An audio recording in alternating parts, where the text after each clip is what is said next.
दोस्तों, हम में से काफी सारे लोगों को इन्वेस्टिंग तो करनी है, लेकिन हमारे पास उसके लिए इनफ नॉलेज नहीं होता है। हम अपने इमोशंस को कंट्रोल नहीं कर पाते और अक्सर गलत डिसीजन ले लेते हैं, या फिर हम अपने जॉब, फैमिली और पर्सनल लाइफ में इतने बिजी हैं कि हमें स्टॉक मार्केट चेक करने का टाइम ही नहीं मिलता।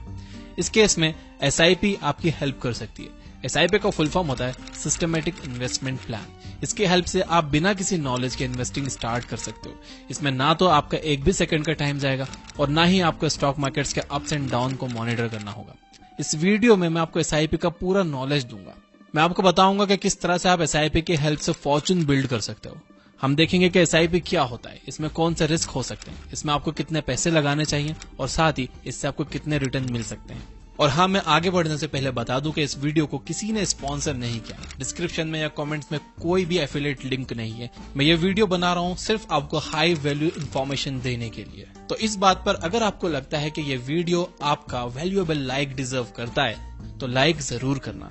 तो आइए एसआईपी और म्यूचुअल फंड्स के बारे में सारे सवालों का एक एक करके जवाब जानते हैं। नंबर 1, एसआईपी क्या होता है? एसआईपी एक इन्वेस्टमेंट स्ट्रेटेजी है जिसकी हेल्प से आप म्यूचुअल फंड्स के जरिए स्टॉक्स में पैसा इन्वेस्ट करते हो। अगर आपके पास टाइम या नॉलेज नहीं है तो आप एक एक्सपर्ट का सहारा ले सकते हो।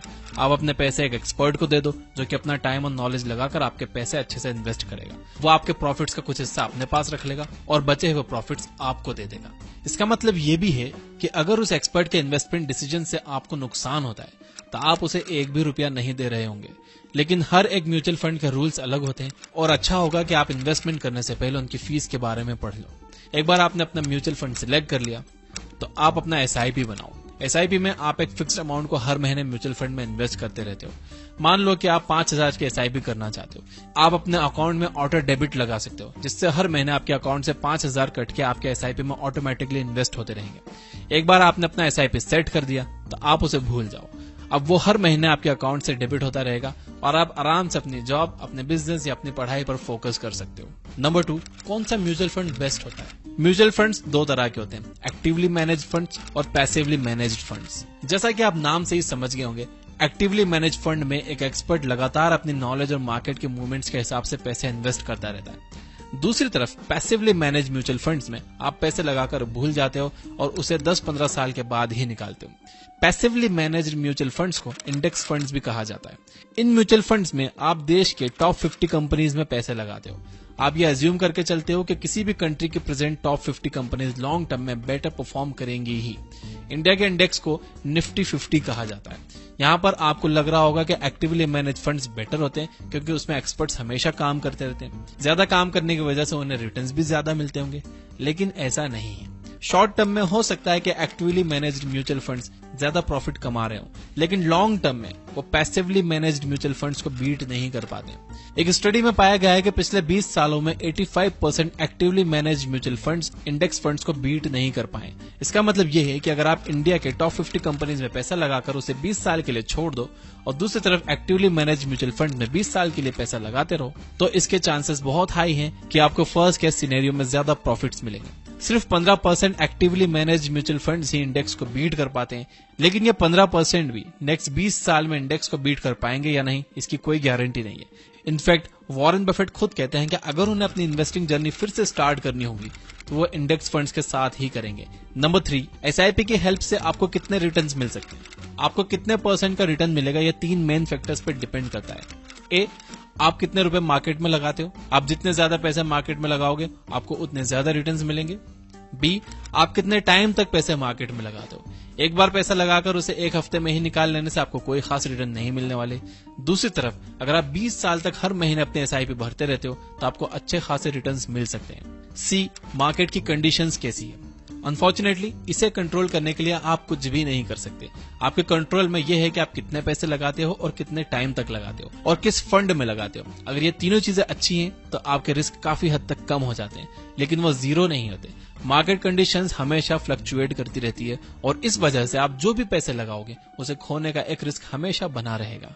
लेकिन अगर आप लॉन्ग टर्म तक एसआईपी में इन्वेस्ट करते रहते हो तो आपका रिस्क नियर टू जीरो हो जाता है। अब मान लो कि आप 5,000 के SIP करते हो और आपको हर साल 12% के रिटर्न्स मिलते हैं, तो ऐसे में 20 साल के बाद आपको कितने रिटर्न्स मिलेंगे? इसे कैलकुलेट करने के लिए आप SIP कैलकुलेटर यूज कर सकते हो। गूगल पर जाकर इसको सर्च कर लो, आपको ये आसानी से मिल जाएगा। अगर मैं हर महीने 5,000 रुपए SIP के थ्रू इन्वेस्ट करता रहूंगा तो 20 साल के बाद मैं 12 लाख तक इन्वेस्ट कर चुका हूंगा। इस पर मुझे टोटल रिटर्न्स लगभग 38 लाख रुपए के मिलेंगे। इसका मतलब है मेरे 12 लाख का अमाउंट बढ़कर 50 लाख हो चुका होगा। अब आइए इन सारी वैल्यूज को हम सिर्फ 20% इंक्रीज कर देते हैं। मान लो कि आप 5,000 की जगह 6,000 हर महीने इन्वेस्ट करते हो।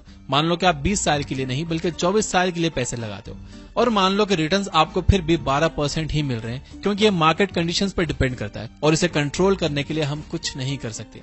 अब आइए देखते हैं कि इस केस में हमें कितने रिटर्न्स मिलेंगे। अब आपका टोटल इन्वेस्टेड अमाउंट लगभग 17,28,000 रुपए है, लेकिन रिटर्न्स आपको लगभग 83 लाख तक मिल रहे हैं। फर्स्ट केस में आपको सिर्फ 38 लाख का रिटर्न मिल रहे थे, लेकिन आपने अपनी इन्वेस्टमेंट अमाउंट और इन्वेस्टमेंट टाइम पीरियड को जस्ट 20% ही इंक्रीज किया, लेकिन इससे आपके रिटर्न्स लगभग 125% यानी डबल से भी ज्यादा हो गए। यह है कंपाउंडिंग इफेक्ट का मैजिक। अगर आप थोड़े से भी पैसे ज्यादा लंबे टाइम तक मार्केट में इन्वेस्ट करके रखोगे तो आपको बहुत ज्यादा रिटर्न्स मिलने वाले हैं। नंबर 4, SIP में इन्वेस्ट करने से पहले आपको कौन सी बातों का ध्यान रखना चाहिए? जैसे कि हमने पहले देखा, SIP में अगर आप ज्यादा पैसे ज्यादा टाइम तक इन्वेस्ट करके रखोगे तो आपको ज्यादा प्रॉफिट होगा, लेकिन आपको यहाँ पर यह जानना होगा कि टाइम पैसे से ज्यादा इंपॉर्टेंट होता है।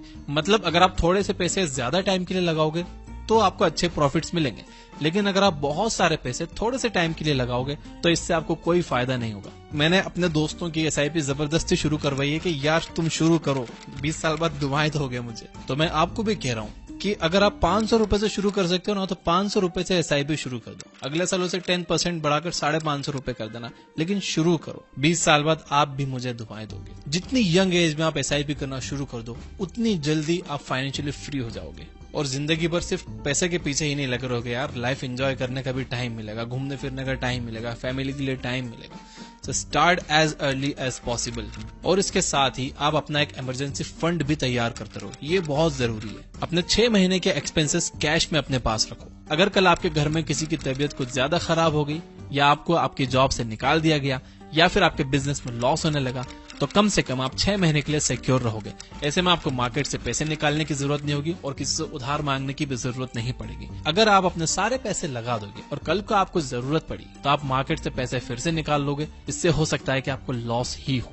दूसरा ये कि आप रिस्क को समझकर ही पैसे इन्वेस्ट करो। रिस्क लेने में कोई स्मार्टनेस नहीं है, इसमें कोई बहादुरी की बात नहीं है। रिस्क बेवकूफ लोग लेते हैं, स्मार्ट इन्वेस्टर्स कैलकुलेटेड रिस्क लेते हैं। उन्हें यह पता होता है कि अगर उनका लॉस होगा तो सिर्फ 100 रुपए का होगा, लेकिन प्रॉफिट होगा तो 1000 का होगा। इसलिए आप किसी भी म्यूचुअल फंड में इन्वेस्ट करने से पहले उसके पोर्टफोलियो में जाकर ये देख लो कि वो कौन सी कंपनीज में पैसे लगा रहे हैं, आप उन कंपनीज पर ट्रस्ट करते हो या नहीं, वो कितनी फीस ले रही है और उस म्यूचुअल फंड के मैनेजर का ट्रैक रिकॉर्ड कैसा रहा है। Number 5, lump sum versus SIP। हमने अभी सारे एग्जांपल्स में देखा कि अगर आप 5,000 हर महीने 20 साल तक इन्वेस्ट करोगे तो आप टोटल 12 लाख इन्वेस्ट करोगे। मान लो कि आपके पास इस टाइम 12 लाख रुपए कैश में या बैंक में पड़े हुए हैं, तो क्या फिर भी आपको हर महीने 5,000 ही इन्वेस्ट करने चाहिए, या फिर आपको एक साथ सारे पैसे मार्केट में लगा देने चाहिए? सारे पैसों को एक साथ लगाने वाली स्ट्रेटेजी को लमसम इन्वेस्टमेंट कहते हैं। इस स्ट्रेटेजी से आपको तभी प्रॉफिट हो सकता है जब मार्केट ओवरली अंडर वैल्यूड हो। अगर इकोनॉमी क्रैश कर रही है, जैसे कि 2020 के कोविड लॉकडाउन में हुआ था, तब सारी अच्छी कंपनीज 50% से ज्यादा पर ड्रॉप कर गई थी, तब लमसम इन्वेस्टमेंट करने का अच्छा टाइम था। मैंने भी किए थे और बहुत अच्छे रिटर्न्स बनाए। प्रॉब्लम यह है कि अब ऐसा मौका नेक्स्ट टाइम कब आएगा कोई नहीं बता सकता, और अगर आप मार्केट के ओवर वैल्यूड होने पर सारे पैसे इन्वेस्ट करोगे तो आपको लॉस ही होगा। दूसरी तरफ हर महीने 5,000 इन्वेस्ट करने से आप मार्केट में कंटिन्यूअसली पैसे लगा रहे हो। इस महीने मार्केट ऊपर गया तो आपने 5,000 लगाए, आपको कम यूनिट्स मिली। नेक्स्ट मंथ वो नीचे आया तो भी आपने 5,000 लगाए, आपको ज्यादा यूनिट्स अलॉट हुई। ऐसे में आप कंपनीज को उनकी एवरेज प्राइस पर खरीद रहे होते हो, जब वो ना अंडर वैल्यूड है और ना ही ओवर वैल्यूड है। इस तरह से SIP में आपको मार्केट का एवरेज रिटर्न मिल रहा होता है। अगर आपको फिर से कोविड जैसा एक मौका मिल जाए, जब आप सारी अच्छी कंपनीज को या निफ्टी 50 की किसी कंपनीज को तेजी से नीचे गिरता हुआ देखो, तब आप उसमें लमसम इन्वेस्टमेंट कर सकते हो। लेकिन जब आपको ऐसा मौका ना मिले, आप SIP में इन्वेस्ट करते रहो।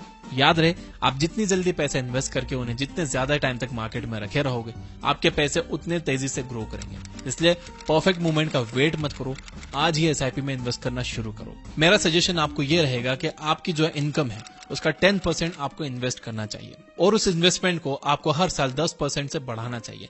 यानी अगर आप हर महीने अभी 1000 रुपए इन्वेस्ट कर रहे हो एसआईपी में, तो आपको अगले साल से उसे 1100 रुपए कर देना चाहिए। ऐसे में आपका इन्वेस्टेड अमाउंट भी बढ़ता जाएगा और जितने लंबे टाइम तक आप टिकोगे उतना बड़ा रिटर्न भी मिलेगा। तो अगर ये आपको वीडियो हेल्पफुल लगा हो तो कमेंट में यस जरूर लिखिए। इससे मुझे मोटिवेशन मिलती है कि मैं आपके लिए हेल्पफुल वीडियो बना पा रहा हूँ। अगर आप मुझसे पूछोगे कि इन्वेस्टमेंट पर बेस्ट बुक कौन सी है, तो मैं आपको कहूंगा one up on wall street by Peter lynch. ये बुक आपको जरूर पढ़नी चाहिए। इस बुक में बताए गए प्रिंसिपल्स आपको फाइनेंशियली फ्री कर सकते हैं। इस किताब में पीटर लिंच ने बेसिकली ये बताया है कि मल्टी बैगर स्टॉक्स कैसे ढूंढे जाते हैं, यानी 1 रुपए का 10 रुपए करने वाले स्टॉक्स कैसे ढूंढे जाते हैं। और इस बुक की नियरली 2.25 घंटे long detailed summary like a course, ये एक ऑडियो कोर्स है जो कि ये बुक ऐप पर अवेलेबल है प्रीमियम यूजर्स के लिए। और आज के लिए हम 250 यूजर्स को 1 साल का प्रीमियम प्लान 199 में दे रहे हैं। यहाँ पर और भी ऐसी बहुत सारी डिटेल्ड बुक समरी है, 2-2 घंटे लॉन्ग एक ऑडियो कोर्स की तरह ये समरीज हैं।